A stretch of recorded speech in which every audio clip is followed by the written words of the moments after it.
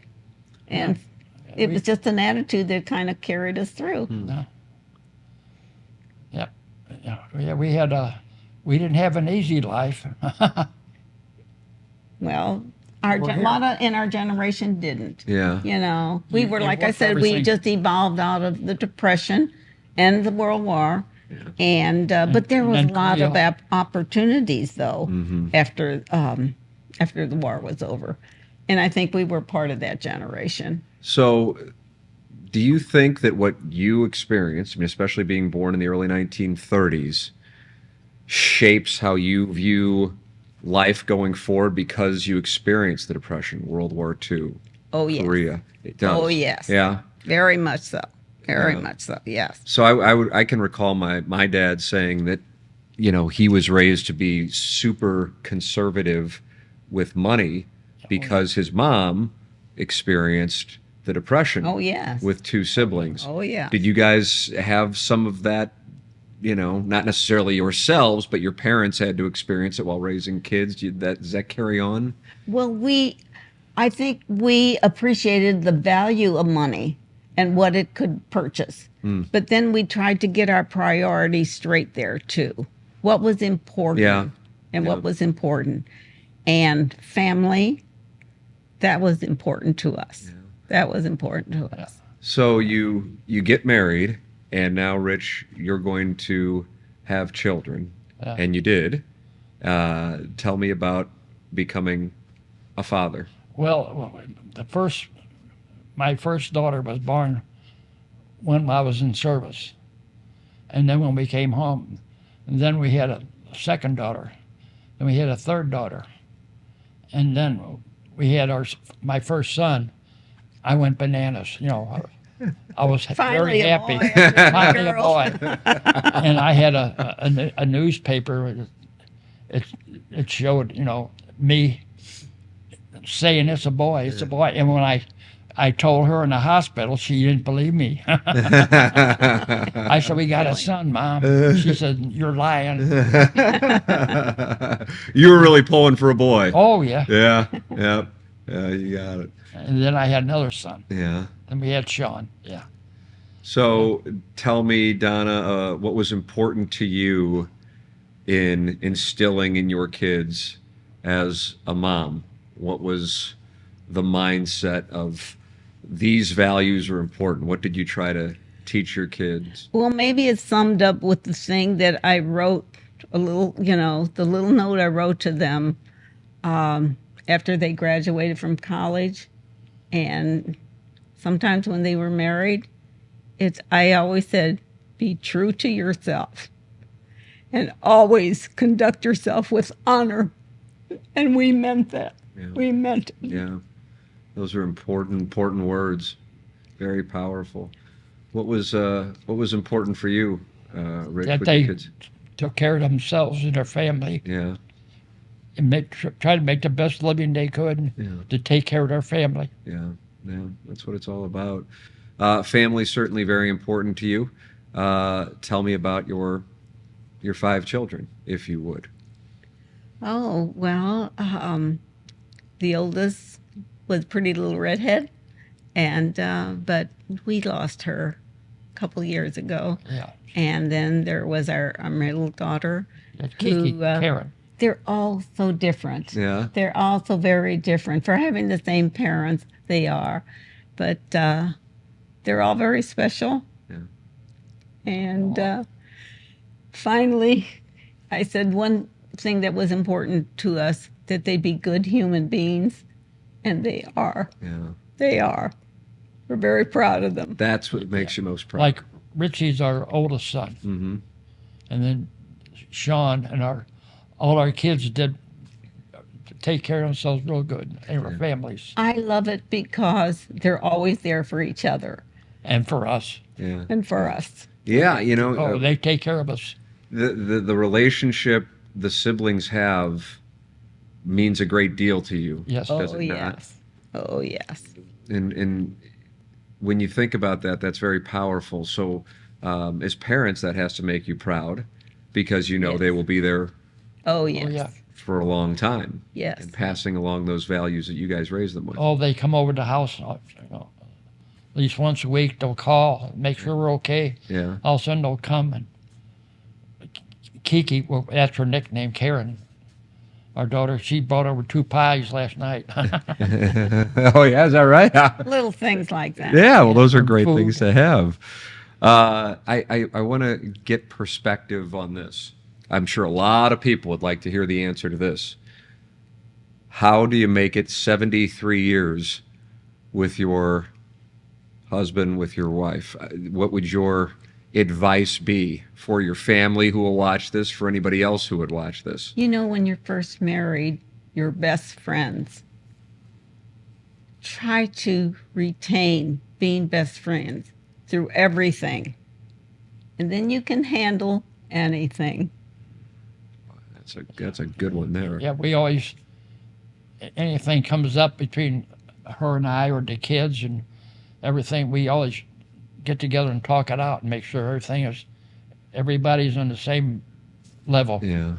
Nobody's above this one, or we don't do more for this one than that one. We take care of them all the same thing. Yeah. Everything is equal.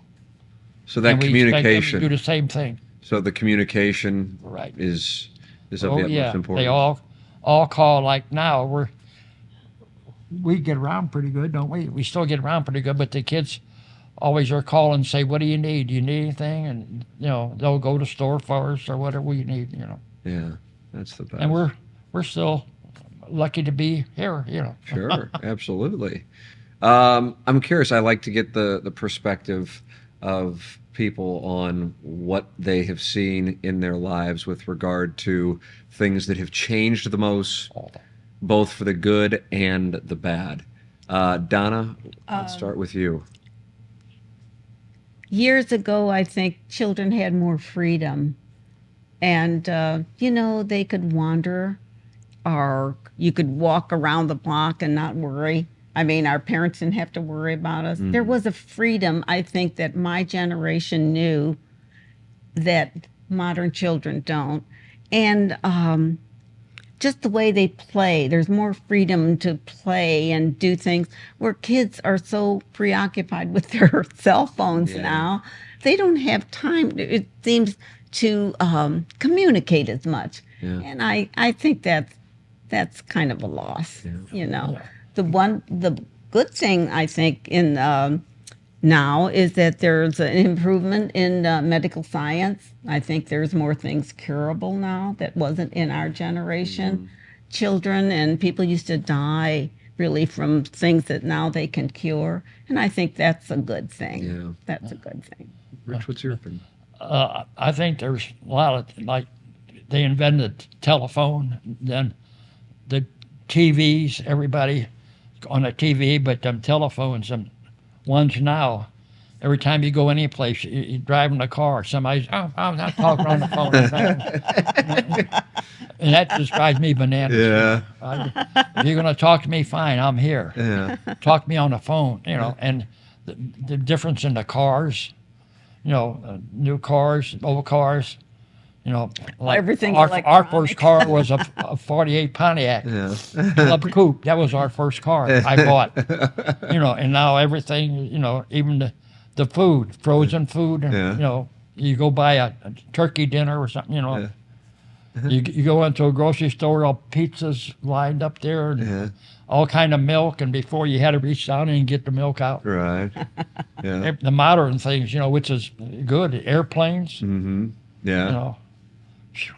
when I was in the Navy, we still had to take off with 4 wings, Is that right? not. Sure, absolutely. Like a jet, just Yeah. shooting up in the air. Yeah, how fast they go now in the travel. Yeah. People travel, the buses, better trains, And when we were growing up, if you got to go to the show, on a Saturday or a Sunday to see 2 pictures and a cartoon and a cereal, and now you go and all kind of movies out there now. So I think everybody has to. Their generation was different than ours. Sure, of course.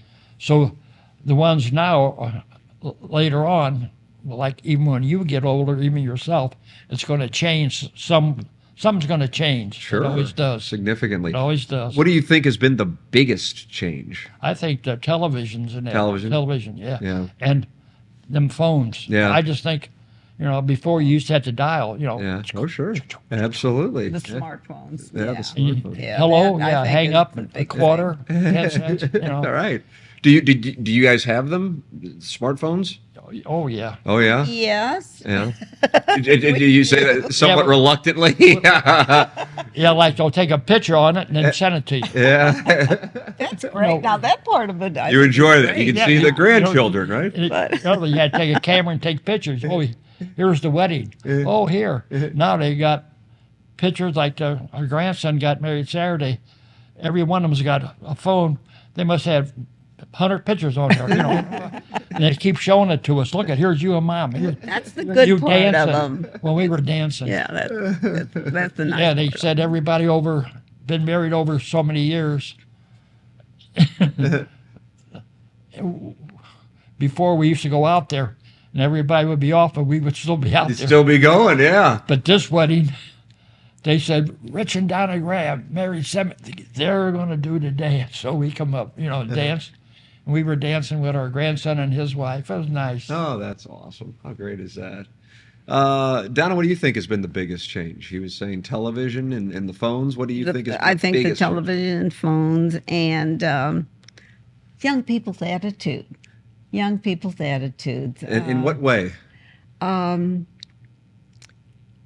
would like to think they're more idealistic, but it seems that they're more judgmental. I think because of our age and the difference, it's, I don't know, they're so quick to judge. And I don't think that's a good thing. I think it's mainly because they don't have time to really get to know people personally. I think that's the problem. And there's so much information on that cell phone that influences them because they're young. Well, why not? That sounds like the truth. Maybe so. And so I think it affects their attitudes and their thinking. And that's too bad. It's too bad. Well, like in our generation, on a Friday, Saturday, you could go up to Northside Y. They always had a teen dance up there. Yeah. And everybody used to meet there. And you would walk around and talk and everything. Everybody didn't have cars like kids have got cars now. Yeah. I mean, everybody flying around, in automobiles and that. There, you just, no matter where you live, on a Friday and a Saturday, There was always a dance up somewhere. at the Oh, Y. And I think the social part of it for young people was so important. Those dances Yeah. just represent a lot of that to us. Yeah. They just don't seem to have that much anymore. Yeah. So Like I don't know. Maybe their idea of a good time is just a little different than ours. You would dance with a girl or something like that, or you'd walk her home and everything like that, And I can remember, he was the athletic, the trainer for the University football team, Freddie Wapple. I played football with him, and he went to school, but he married the same girl that he was going with in high school. And now you don't know. You can go to school and be there for 3-4 months at a time and don't know anybody in that class. Yeah. Yeah. They all like right here. And when we were in school, you knew everybody because you was Well, different. they were smaller. Different. They were smaller. Yeah, we were smaller schools, but everybody, in different classes. In high school, your history class or something, you have a freshman, a sophomore, 2 seniors. You never knew. It always was mixed. Yeah. And I don't know how it is in high schools now. It seems like everything's got to be a class, a certain regiment. Yeah. And before it was more free. Yeah. You get up on a Saturday night, everybody was up at the Y, weren't they, Mom? Anybody in high school was up at the Y. You might be interested in a couple of places that older people will recognize or remember.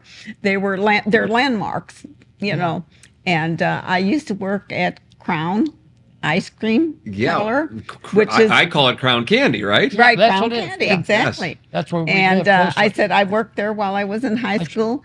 And I said he worked, of course, at the ballpark and at you remember the old Fox and Ambassador?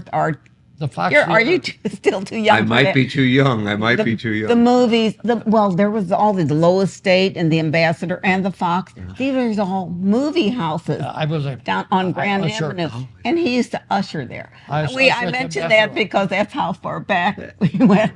Well, I mean, I started out there for so long. I was there almost over a year. I was an usher, and I wound up being main floor spot. You know, the guy in charge. Hey, yeah, Lord.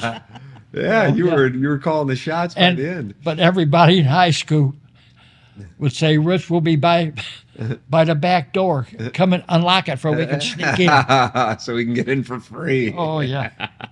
What was Crown Candy like then, and what do you see now? Okay. I mean, I've been. I mean, that's a They're regular like- spot. Well, since before the pandemic, so Yeah. I haven't. They haven't. I mean, they haven't changed that much, which is nice. booths? You know Yeah. what I remember especially were the jukeboxes on the booths, Yeah. the little jukebox, and you could, you know. And Georgia on my mind. That I don't even know if you know what, but some fella used to come in and play that constantly. Oh, is that right? So every time I hear that, or when I said, "Oh my But- gosh!" My recollection, when she was working there, she could hardly reach the counter. Okay. She'd go, yeah, Holding up oh the, yeah, she was little. the shake. Here's something I'm curious about. When I'm 47. You aspire to be able to get to 93, to get to 91 years old. Was that something that you were even thinking about when you were Not really. Not really, No, we never. We were hoping Never to get thought. to 80. Yeah. Because many people passed away in our, Our group. In our group, we had a group of friends, of course. Yeah. 10 friends, I understand, right? Yes. We And had- they've all passed away. And they've all passed away. Yes. There were 16 of us, all veterans. A couple of them were World War II veterans. We belonged to a post, VFW, anyhow. And we played golf every Tuesday and Thursday. There were 16 of us. Okay. I'm it. That's it. Yeah. And all my friends, they're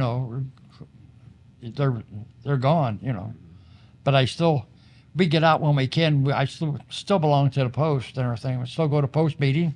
So does she. What do you attribute to your longevity? And I know you're being self-deprecating, but you guys are.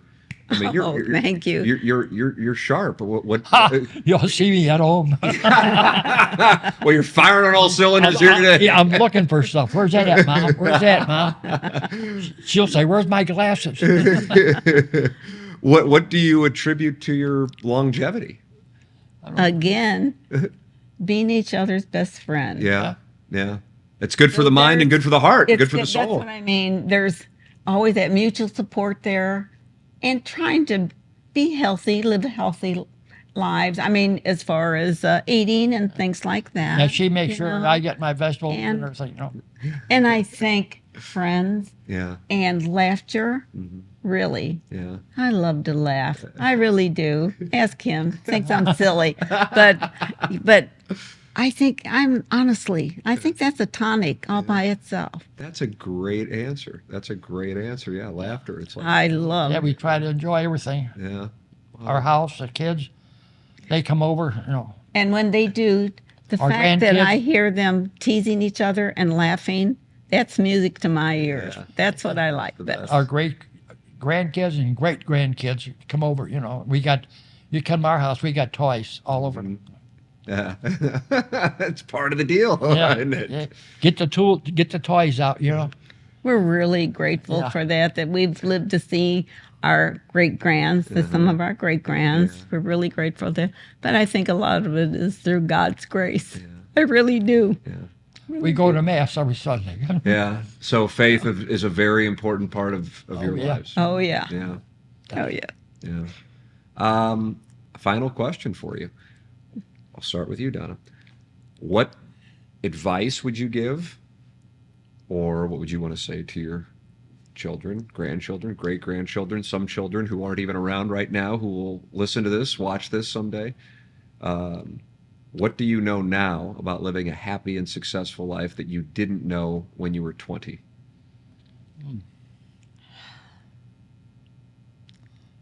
Rough it through. You know, life hands us a lot of problems. It's just having faith enough to get through them. Really. Take care of each other. Yeah. And love. Yeah. And love. Yeah. That's the thing. Those are things that sustain you. Thank you so much. You guys are the best. Thank you. You were wonderful. Thank you.